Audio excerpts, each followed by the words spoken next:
Hello students, welcome back to my channel. कैसे हैं आप सभी। तो आज हम लोग फिर से कंटिन्यू करते हैं। हमारा चैप्टर चल रहा है 5, क्लास 12 का पढ़ा रही हूँ मैं केमिस्ट्री आपको। तो हमने कल एड्जॉर्प्शन में काफ़ी सारी चीज़ें देखी थी, एप्लीकेशन वगैरह हमने देख लिया कि एड्जॉर्प्शन की क्या एप्लीकेशन वगैरह होती हैं।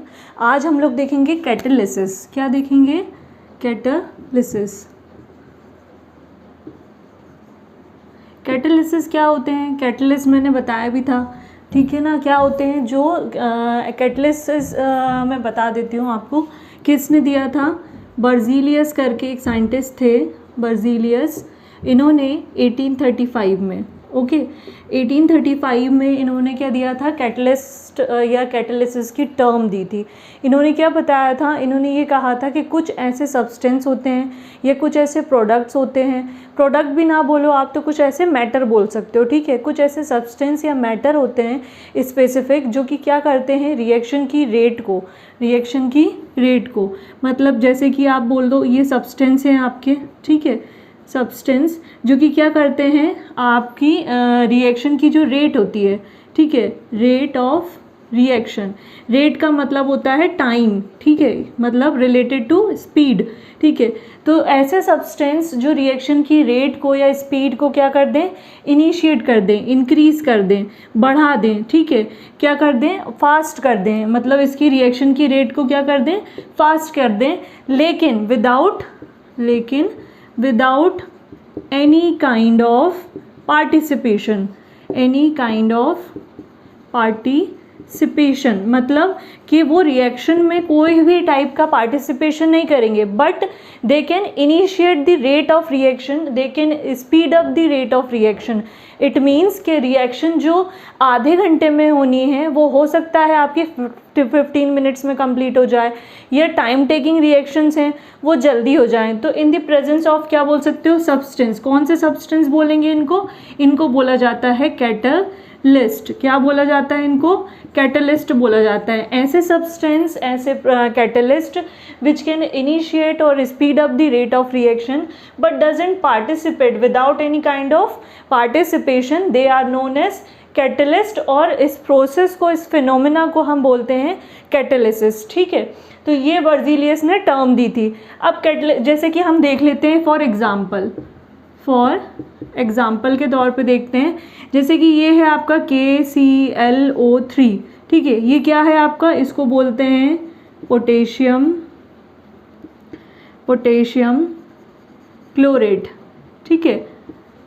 ये है आपका पोटेशियम क्लोरेट। जब हम पोटेशियम क्लोरेट को, हमें मान लीजिए पोटेशियम क्लोराइड से क्या बनाना है? पोटेशियम क्लोराइड बनाना है, KCl बनाना है, ठीक है। इसमें ऑक्सीजन निकल जाएगी, KCl आपका बन गया। जब अगर आप नॉर्मल रिएक्शन कराओगे, ये क्या है? इन नॉर्मल रिएक्शन मतलब without any kind of participation of catalyst आप बोल सकते हो।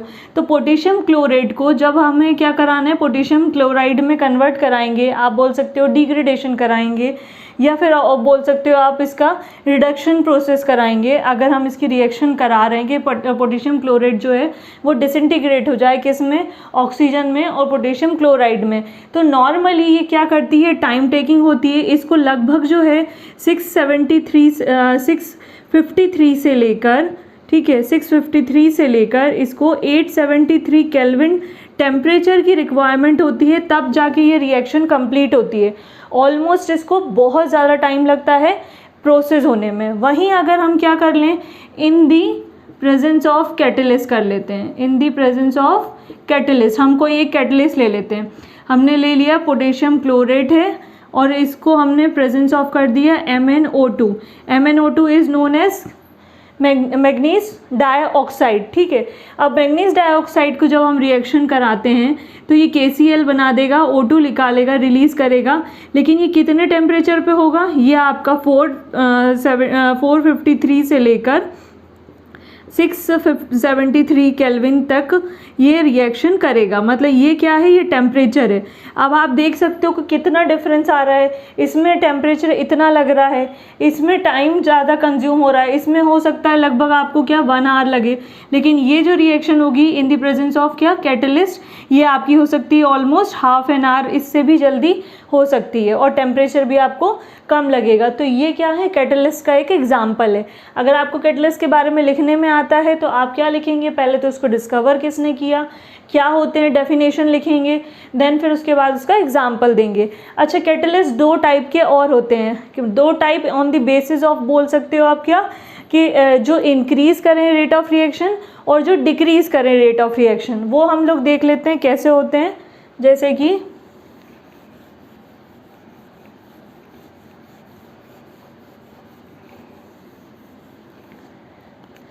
एक होते हैं पॉजिटिव कैटलिस्ट, ठीक है, पॉजिटिव कैटलिस्ट, ठीक है, और एक होते हैं negative catalyst, negative catalyst. Positive catalyst से आप क्या समझ रहे हो, कौन से होंगे, ठीक, कैटलिस्ट, इसको ST कैटलिस्ट, पॉजिटिव कैटलिस्ट मतलब जो कि रिएक्शन को पॉजिटिवली इनिशिएट करे, मतलब increase the rate of reaction, ठीक है, वो क्या कहलाएंगे आपके पॉजिटिव कैटलिस्ट। और जो catalyst decrease the rate of reaction is known as negative catalyst, ठीक है। मैंने पूरा नहीं लिखा है, कैटलिस्ट में कुछ ऐसे कैटलिस्ट भी होते हैं जो रिएक्शन की रेट को रिटार्ड कर देते हैं। रिटार्ड कर देना इन द सेंस कि वो क्या करते हैं, कैटलिस्ट की मतलब रिएक्शन की रेट को, स्पीड जो उसकी तेज़ होनी चाहिए, तो वो क्या कर देते हैं, उसको रिटार्ड कर देते हैं, कम कर देते हैं, और वो धीरे धीरे होती है।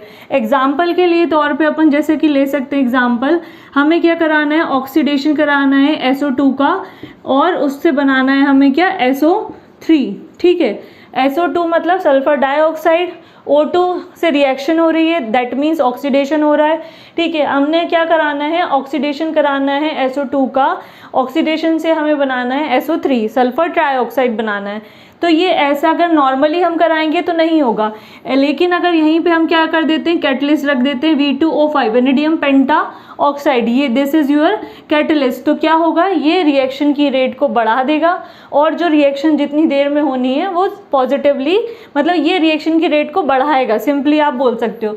नेगेटिव कैटलिस्ट जो रिएक्शन की रेट को डिक्रीज कर दें, जैसे कि हाइड्रोलिसिस ऑफ आप बोल सकते हो, या decomposition of H2O2। H2O2 is क्या, हाइड्रोजन पर ऑक्साइड, इसको हमें क्या करना है, डीकम्पोज करना है, ठीक है, इसको हमें करना है डीकम्पोज। डीकम्पोजिंग मतलब वही तोड़ना है एक तरीके से, तो ये टूटेगा H2 + O2 में। लेकिन अगर इसकी रेट को हमें डिक्रीज़ करना है, मतलब इसकी रेट को डीकम्पोजिशन कराना है और रेट को डिक्रीज़ कराना है, मतलब तो क्या होगा, यहाँ पे हम कौन से कैटलिस्ट लेंगे, हम लेंगे यहाँ पे फॉस्फोरिक एसिड, ठीक है। तो ऐसे कंपाउंड्स या ऐसे सब्सटेंस जो रिएक्शन की रेट को बढ़ा देते हैं, they are known as positive catalyst. जो रिएक्शन की रेट को डिक्रीज कर देते हैं, they are known as negative catalyst. Example के थ्रू अगर आप समझाएंगे तो बहुत बेस्ट रहेगा। केमिकल रिएक्शन कैटलिस्ट में आपको केमिकल रिएक्शन को रिप्रेजेंट करना, प्लस उसमें कौन सा कैटलिस्ट यूज हो रहा है स्पेसिफिक, वो लिखना बहुत मैंडेटरी है। तो ये आप याद रखिएगा, आप दोनों तरीके से समझाइए, दोनों पॉजिटिव भी होता है, नेगेटिव भी होता है। अब इसके बाद हम लोग देखते हैं होमोजीनियस कैटलिस्ट क्या होते हैं और हेट्रोजीनियस कैटलिस्ट क्या होते हैं। ये टाइप है, क्लासीफाई किया गया है, ठीक है, तो वो देख लेते हैं हम, वो क्या होते हैं। इसके बाद है होमोजीनियस, ये इसके टाइप्स हैं, ठीक है, कैटलिस्ट के टाइप्स हैं। होमोजीनियस कैटलिस्ट, ठीक है, और हेट्रोजीनियस कैटलिस्ट। होमो मतलब होता है सेम, ठीक है, हेट्रो मतलब होता है सिमिलर नहीं होना, डिसिमिलर, तो उसी से आप लगा सकते हो कि ऐसे कैटलिस्ट जो कि एक टाइप के हों। एक टाइप के कैसे हों, होमोजीनियस कैटलिस्ट में आपका जो रिएक्टेंट होता है प्लस आपका जो कैटलिस्ट होता है, ठीक है, वो दोनों क्या होते हैं, सेम फेस के होते हैं। Same face in the sense आप बोल सकते हो सेम स्टेट के होते हैं। अब स्टेट क्या होगी, या तो वो लिक्विड रहेंगे, ठीक है, लाइक आप बोल सकते हो लिक्विड, या फिर वो सॉलिड या फिर वो गैस। मतलब ऐसे कैटलिस्ट जिसमें क्या हो, रिएक्टेंट और कैटलिस्ट दोनों सेम फेस के, सेम नेचर के या सेम स्टेट के हों, वो कहलाते हैं होमोजीनियस कैटलिस्ट। या तो वो लिक्विड रहेंगे, या तो वो सॉलिड रहेंगे, या फिर वो गैस रहेंगे। इसमें प्रोडक्ट भी जो बनता है मोस्ट प्रोबेबली सेम फेस का ही बनता है। और हेट्रोजीनियस कैटलिस्ट में क्या होगा, reactant plus catalyst are different nature, are in different nature. मतलब कि रिएक्टेंट हो सकता है यहाँ पे सॉलिड, ठीक है, सॉलिड हो सकता है आपका रिएक्टेंट, और कैटलिस्ट हो सकता है आपका क्या, गैस, ठीक है। या गैस में कैटलिस्ट हो सकता है, सॉलिड आपका रिएक्टेंट हो सकता है, और गैस आपका क्या हो सकता है, रिएक्टेंट हो सकता है, और कैटलिस्ट आपका सॉलिड हो सकता है, वाइस वर्सा हो सकता है। तो ये कहलाएंगे आपके हेट्रोजीनियस और होमोजीनियस कैटलिस्ट।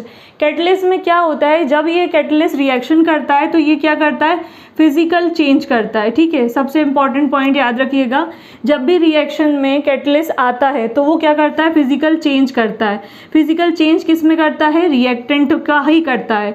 और साथ में दूसरा पॉइंट कि ये क्या करता है, एक तरीके का केमिकल बॉन्ड बनाता है, वो भी किसके साथ, रिएक्टेंट के साथ बनाता है, ठीक है। प्रोडक्ट तो हमें बाद में मिलना है, तो ये थोड़ा सा आप याद रखिएगा कुछ पॉइंट्स। प्लस कैटलिस्ट कैसे होते हैं, स्पेसिफिक नेचर के होते हैं। स्पेसिफिक नेचर का मतलब कि अगर मैंने एक बार कैटलिस्ट यहाँ पे यूज़ कर लिया और मैं ये सेम रिएक्शन ही है, लगभग सिमिलर रिएक्शन है, और इसी कैटलिस्ट को अगर दूसरे रिएक्शन में यूज़ करूँगी तो वो कैटलिस्ट काम नहीं करेगा। दैट मीन्स कि वो स्पेसिफिक नेचर के होते हैं, एक ही रिएक्शन में पार्टिसिपेट करते हैं, ठीक है। दूसरी चीज़ क्या होगी कि ये क्या करते हैं, ये कभी भी रिएक्टेंट हो जाए, ठीक है, या फिर आपका प्रोडक्ट हो जाए, ये पॉइंट्स आप याद रखिएगा।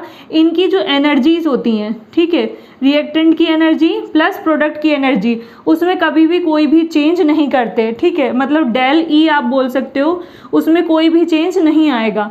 Catalyst those are compounds which can initiate the rate of reaction but does not participate in the reaction. They make the physical change with the reactant, they make the chemical bond with the reactant, they are specific in nature, they does not change the energy of the reactant and the product। तो ये और plus activation energy भी होती है। Activation energy generally क्या करते हैं, जो कैटलिस्ट होते हैं वो इंक्रीज कर देते हैं, ठीक है, रिएक्टेंट अगर प्रेजेंट है तो ये कहलाते हैं आपके कैटलिस्ट्स। अब हम देखते हैं हेट्रोजीनियस कैटलिस्ट और होमोजीनियस कैटलिस्ट के कुछ एग्जाम्पल्स। अब हम लोग देखते हैं हेट्रोजीनियस कैटलिस्ट और होमोजीनियस कैटलिस्ट के एग्जाम्पल। इसके पहले एक चीज़ और याद रखिएगा, एक होता है प्रमोटर्स, ठीक है, और एक होता है पॉइजन। प्रमोटर्स क्या होते हैं कैटलिस्ट में, ये दो टर्म ज़रूर याद रखिएगा। जैसे कि रिएक्शन की रेट को कौन बढ़ाता है, कैटलिस्ट, लेकिन कैटलिस्ट की रेट को कौन बढ़ाता है, मतलब कैटलिस्ट की एक्टिविटी को। ये बेस्ड किस पे हैं, एक्टिविटी ऑफ कैटलिस्ट, ठीक है। मतलब ऐसे कंपाउंड्स जो प्रमोटर्स क्या होते हैं, प्रमोटर्स वो होते हैं जो कैटलिस्ट की एक्टिविटी को इंक्रीज कर दें, वो क्या कहलाएंगे, प्रमोटर। और पॉइजन वो होते हैं जो कैटलिस्ट की एक्टिविटी को क्या कर दें, कैटलिस्ट एक्टिविटी को डिक्रीज कर दें, वो कहलाते हैं पॉइजन। तो ये दो टर्म भी आप कैटलिस्ट जब आप डिफाइन करें तो उसके बारे में ज़रूर लिखें कि प्रमोटर्स भी होते हैं कैटलिस्ट के, क्योंकि हम तो यहाँ पे रिएक्शन देख रहे हैं। रिएक्शन में क्या होते हैं, रिएक्टेंट होते हैं, तो रिएक्टेंट की रेट को जो बढ़ा रहा है या रिएक्शन की रेट को जो बढ़ा रहा है वो कैटलिस्ट कहलाएगा, लेकिन कैटलिस्ट की एक्टिविटी को बढ़ाने वाले वो क्या कहलाते हैं, प्रमोटर्स, और घटाने वाले पॉइजन, ठीक है। ये याद रखिएगा। इसको एग्जाम्पल के तौर पे आप समझ सकते हो, जैसे कि अमोनिया है, इसका एग्जाम्पल मैं आपको दे देती हूँ। जैसे नाइट्रोजन है, उसकी रिएक्शन हमें करानी है हाइड्रोजन से और बनानी है क्या, अमोनिया गैस। नाइट्रोजन हाइड्रोजन से जब रिएक्शन करता है तो बनाता है अमोनिया। इसमें जो कैटलिस्ट यूज़ किया जाता है वो किया जाता है आयरन, Fe। इस में प्रमोटर भी यूज़ होता है जिसको बोला जाता है मोलिब्डेनम। इसका नाम है मोलिब्डेनम। ये क्या है, एक आपका प्रमोटर है, ठीक है। ये प्रमोट किसको कर रहा है, ये कैटलिस्ट को प्रमोट कर रहा है, कैटलिस्ट की एक्टिविटी को बढ़ा रहा है और कैटलिस्ट रेट ऑफ रिएक्शन को इंक्रीज कर रहा है। इस प्रोसेस को, होल प्रोसेस को हैबर प्रोसेस भी कहा जाता है। अभी हम आगे डीपली पढ़ेंगे हैबर प्रोसेस क्या होती है एग्जैक्टली। आगे चैप्टर्स में आपके जो आपके इनऑर्गेनिक केमिस्ट्री आएगी तो उसमें आपको यही पढ़ना है। तो ये है हैबर प्रोसेस की एक रिएक्शन। अब हम देखते हैं पहले होमोजीनियस देख लेते हैं। होमोजीनियस कैटलिस्ट, ठीक है। इसके एग्जाम्पल देख लेते हैं। सबसे पहले इसमें होमोजीनियस कैटलिस्ट में जैसे कि आप क्या करा सकते हो, होमोजीनियस में आप करा दो ऑक्सीडेशन, ठीक है। ऑक्सीडेशन रिएक्शन देख लेते हैं। ऑक्सीडेशन ऑफ किसका, SO2 का, ठीक है। इन द प्रेजेंस ऑफ देख लेते हैं हम SO2 का। जब आप ऑक्सीडेशन कराते हैं होमोजीनियस का कैटलिस्ट का, मैंने क्या बताया था कि दोनों स्टेट मतलब रिएक्टेंट की और कैटलिस्ट की स्टेट कैसी होंगी, सेम। तो यहाँ पे SO2 किस फॉर्म में होगा, गैस फॉर्म में। इसका हम ऑक्सीडेशन करा रहे हैं मतलब ऑक्सीजन से करा रहे हैं, तो ये भी कैसा रहेगा, गैस फॉर्म में।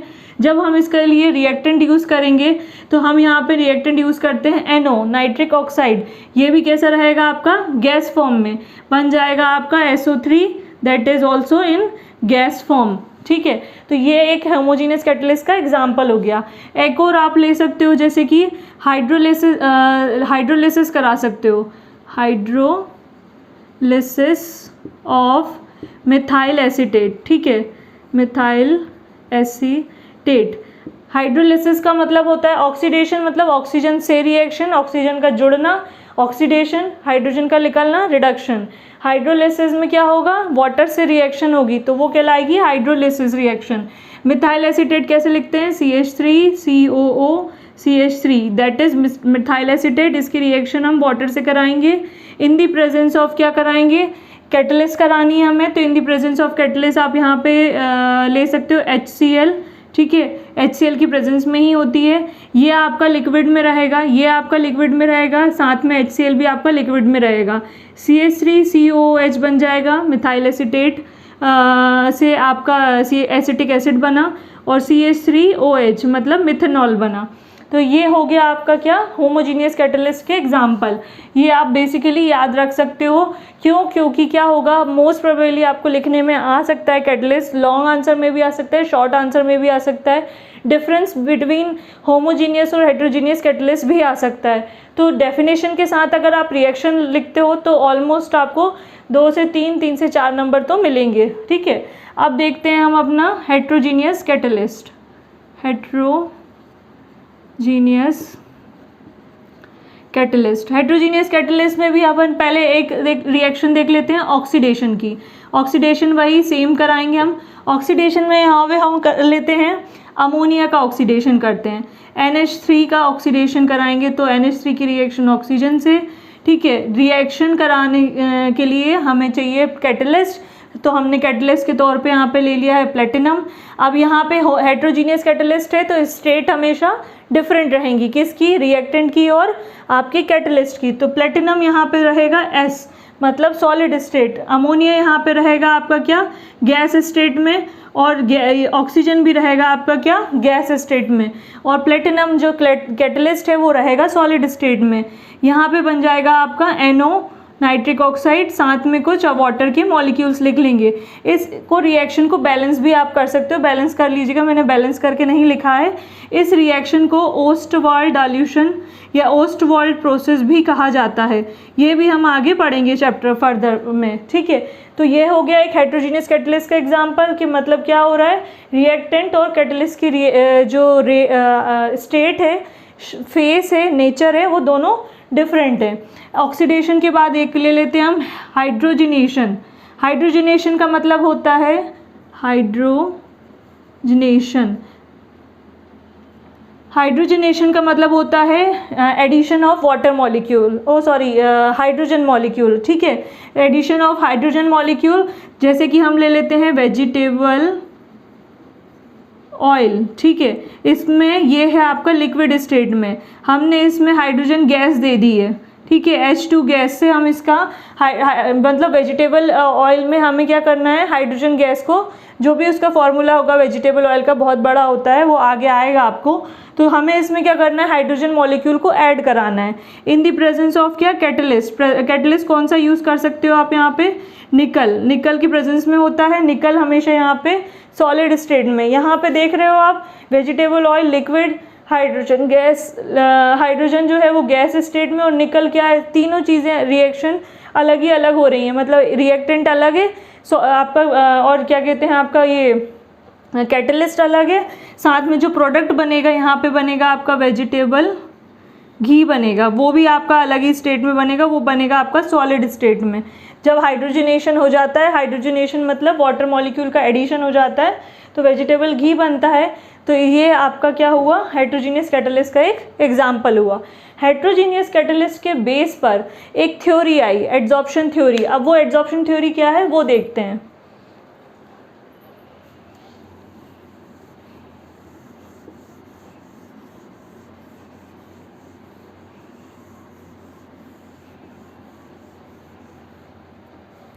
Adsorption theory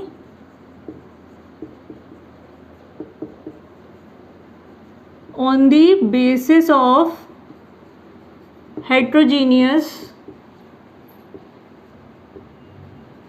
catalyst. ठीक है, मतलब यहाँ पे क्या हो रहा था, जो सिमिलर है रिएक्टेंट और जब कैटलिस्ट सिमिलर हैं तो उसको तो आप डिफ्रेंशिएट कर ही नहीं सकते हो, दोनों एक ही स्टेट के हैं, उसमें आपको डिफ्रेंशिएट करने की रिक्वायरमेंट भी नहीं है। लेकिन जो हेट्रोजीनियस कैटलिस्ट हैं वो कैसे रिएक्शन करते हैं, उसमें क्या होता है, क्योंकि कैटलिस्ट अलग है, रिएक्टेंट अलग है, तो रिएक्शन में मतलब होता कैसे है रिएक्शन, तो ये एड्जॉर्प्शन थ्योरी के बेसिस पे दिया गया।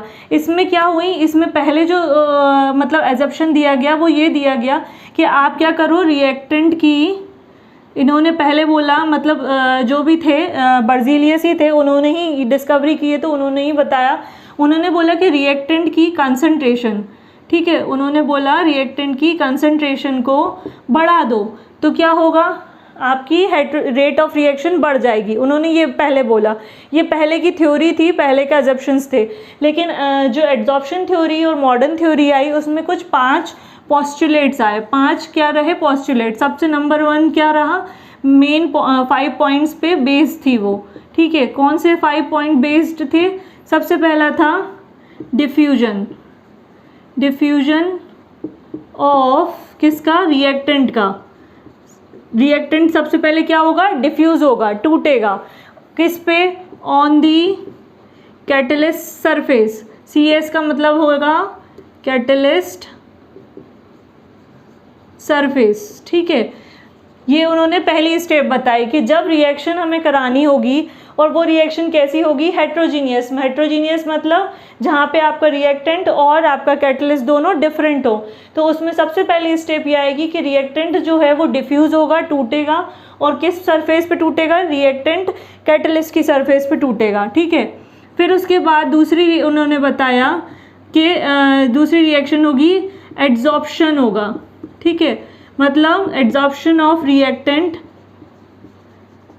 ऑन कैटलिस्ट सरफेस, मतलब क्या होगा, जितने भी रिएक्टेंट रहेंगे वो कैटलिस्ट की सरफेस पे क्या हो जाएंगे, एड्जॉर्ब हो जाएंगे। मतलब जो भी कैटलिस्ट बीच में मिडिल लेयर में जो स्टार्ट हो रही है, मान लो ये वेसल है आपका, ये आपका क्या है, एड्जॉर्बेंट है, ऊपर से हमने क्या दे दिया है, एड्जॉर्बेट दे दिया, बीच में आपका क्या हो गया, कैटलिस्ट हो गया।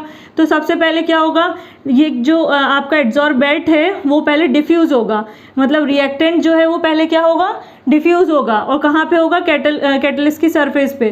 फिर कैटलिस्ट की सरफेस पे डिफ्यूज़ होने के बाद क्या होगा, इसी के साथ एड्जॉर्ब हो जाएगा, सरफेस पे ही एड्जॉर्ब हो जाएगा। थर्ड स्टेप आएगी केमिकल रिएक्शन या केमिकल बॉन्डिंग। ठीक है, बॉन्डिंग भी हो सकती है, किसके बीच में होगी, ऑन कैटलिस्ट सरफेस, मतलब यहीं पे वो पहले क्या कर लेगा, कैटलिस्ट के साथ रिएक्टेंट रिएक्शन कर लेगा। ये स्टेट कहलाती है इंटरमीडिएट स्टेट।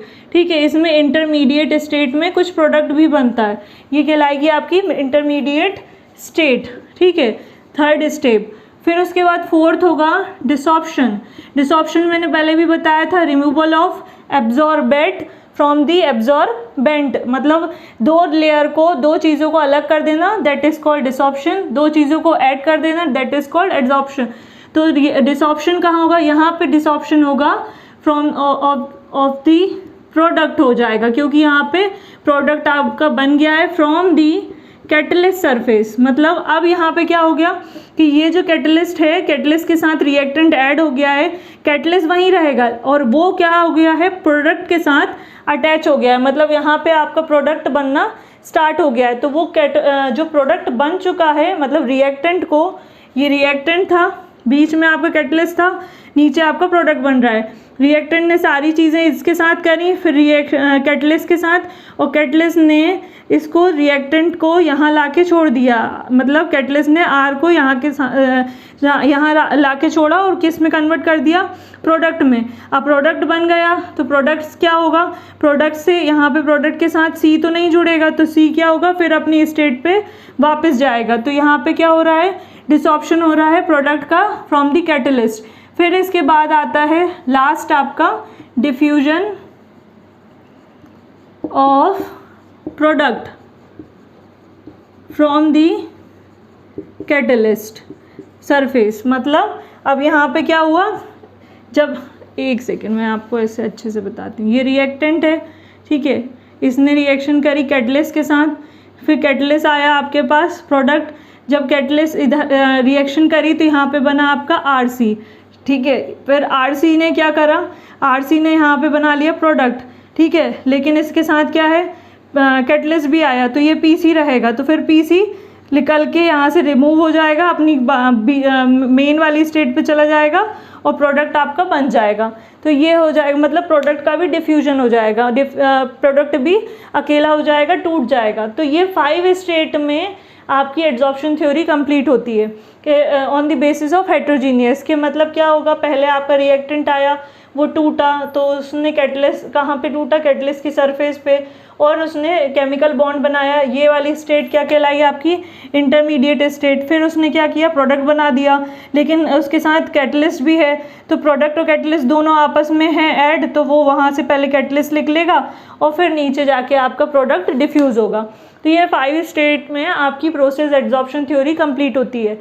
इसमें एक चीज़ और इम्पॉर्टेंट है कि इसमें जो मास होता है और साथ में आप बोल सकते हो कंपोजिशन, मास और कंपोजिशन किसकी, कैटलिस्ट की, ठीक है, वो चेंज नहीं होती, नो चेंज। मतलब चाहे आप इसमें ले लें चाहे कहीं पे भी ले लें, there is no change in the mass और कंपोजिशन ऑफ द कैटलिस्ट। वहाँ पे कोई भी चेंज नहीं आता है कैटलिस्ट के मास में और कंपोजिशन में। तो ये थी आपकी adsorption theory on the basis of heterogeneous. अब देखते हैं हम जियोलाइट। जियोलाइट क्या होते हैं, देखते हैं हम जियोलाइट। जियोलाइट क्या होते हैं, जियोलाइट, ये जियोलाइट जो हैं ये जनरली एक शेप के बेसिस पे हैं, और शेप भी कैसा होना चाहिए, सिस्टमेटिक। वो भी किसका, सिस्टमेटिक किसका, कैटलिस्ट का, ठीक है, कैटलिस्ट का। तो जियोलाइट्स क्या हो गए, जियोलाइट्स कुछ कंपाउंड्स होते हैं जो कि डिपेंड करते हैं रिएक्टेंट और प्रोडक्ट के शेप पे, प्लस कैटलिस्ट के शेप पे और उनकी सिस्टमेटिक आप बोल सकते हो स्ट्रक्चर पे। तो मतलब आगे जियोलाइट्स की डिस्कवरी हुई, जियोलाइट के बारे में बताया गया कि इनका जो साइज़ होगा किसका, कैटलिस्ट का, साथ में शेप, शेप किसका, प्रोडक्ट का, शेप प्रोडक्ट का एंड रिएक्टेंट का कैसा होना चाहिए, सिमिलर होना चाहिए, ठीक है, सही होना चाहिए। साइज मतलब एक कैटलिस्ट की रिएक्शन जब होती है तो कैटलिस्ट को पर्टिकुलर किस उसमें होना चाहिए और साथ में रिएक्टेंट को और प्रोडक्ट को किस उसमें शेप में साइज में होना चाहिए, ये इंपॉर्टेंट बताया गया। तो साइज के बेसिस पे shape, product of reactant, product and reactant, ठीक है। फिर उसके बाद साथ में ये ऐसे होने चाहिए, पोरस होने चाहिए, ये पोरस होने चाहिए। पोरस मतलब छिद्रित होने चाहिए, उसमें छोटे छोटे स्मॉल होल होने चाहिए, कैविटी होनी चाहिए, ठीक है, TI कैविटी होनी चाहिए। तो ये थोड़ा सा कुछ इंपॉर्टेंट पॉइंट्स कैटलिस्ट पे सजेस्ट किए गए कि कैटलिस्ट में या कोई एक रिएक्शन अगर हम करा रहे हैं तो उस रिएक्शन में जो रिएक्टेंट होंगे और प्रोडक्ट होंगे और कैटलिस्ट तीनों में size, shape, product, porous, cavity, ये सारी चीज़ें प्रेजेंट होनी चाहिए, तभी रिएक्शन सक्सेसफुल रहेगी और अच्छी होगी। अच्छा, ये जो देखा गया ये मोस्टली देखा गया है कि एक जब ये होते हैं जियोलाइट्स जो बनते हैं वो कैसे बनते हैं, वो हनी कॉम्ब लाइक बनते हैं। ठीक है, इनका जो स्ट्रक्चर होता है वो इस तरीके से होता है, हनी कॉम्ब लाइक, ये ऐसा, मतलब छोटे छोटे इसमें पोर्स होते हैं, मतलब बोल सकते हो आप माइक्रो पोर्स पाए जाते हैं। ठीक है, और ये कैसे होते हैं, ये 3 डायमेंशनल होते हैं। 3 डायमेंशनल का मतलब नेटवर्क लाइक होता है, नेटवर्क बना लेते हैं। और ये नेटवर्क बनाते कैसे हैं, इसका एग्जांपल हम ले लेते हैं, जैसे कि एल्यूमिनियम सिलिकेट।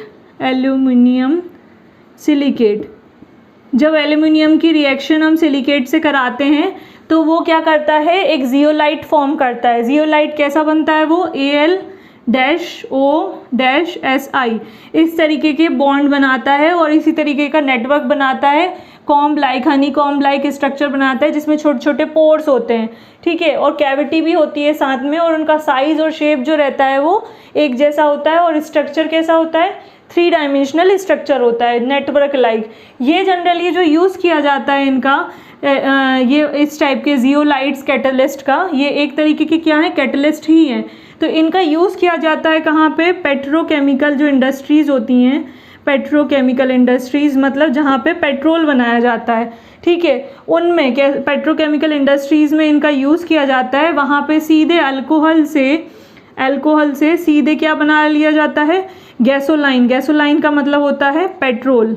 ठीक है, तो वहाँ पे इनका ज़्यादातर यूज़ किया जाता है। या हाइड्रोकार्बन्स में आप बोल सकते हो, हाइड्रोजनेशन वगैरह जो रिएक्शन होती हैं, बड़ी बड़ी जो इंडस्ट्रीज़ होती हैं, फैक्ट्रीज़ होती हैं, वहाँ पे जियोलाइट्स का यूज़ होता है। तो बेसिकली आपको पता होना चाहिए जियोलाइट होता क्या है, कैटलिस्ट के स्ट्रक्चर, रिएक्टेंट और प्रोडक्ट की शेप, पोरस और कैविटी पे डिपेंड करता है। ये हनी कॉम्ब लाइक स्ट्रक्चर होते हैं, माइक्रोपोर्स उसमें रहते हैं, 3 डायमेंशनल स्ट्रक्चर होता है। एल्यूमिनियम और सिलिकेट से ये बनते हैं। अभी तक के एल्यूमिनियम और सिलिकेट से देखे गए हैं, use petroleum industry, petrochemical industries में देखा जाता है।